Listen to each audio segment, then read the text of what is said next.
Kereta Civic Type R FK8, kereta tinggi macam 4x4, janganlah bro. Okay guys, hari ni kedai Wan Cina datang lagi sebiji Civic Type R FK. Kita boleh nampak sini Mugen punya lampu dah tukar, Vortex dia pun dah tukar, exhaust dia pun dah pasang, rim dengan tayar dia pun dah pasang.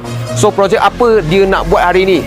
Dia nak buat hari ni adalah bagi kereta dia tak nampak macam kereta 4x4, okay? So dia nak rendahkan kita dengan pemakaian spring daripada jenama Aibak USA guys, okay? So spring jenama Aibak ini adalah paling selesa dengan juga performance dia boleh naik. So kita nanti tengok hasil selepas spring Aibak ini macam mana hasilnya guys. Nampak? 1 jari setengah saja untuk figment Aibak. Memang cun gila atas kereta FK ini. Depan belakang semua sama 1 jari setengah, nampak sini.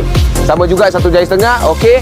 Kita memang sangat recommend pakai spring Aibak kalau korang nak daily dengan juga tambah sikit lagi performance, okey. Memang sangat selesa dan sesuai untuk kita ni. Kita boleh nampak dah cantik gila. Tak nampak macam kita 4x4 dah, okey. So kalau korang suka video ni, tolong like, share dan komen dekat bawah apa yang korang nak tengok saja. Macam biasa, cari ni cari Wan Cina. Thank you guys.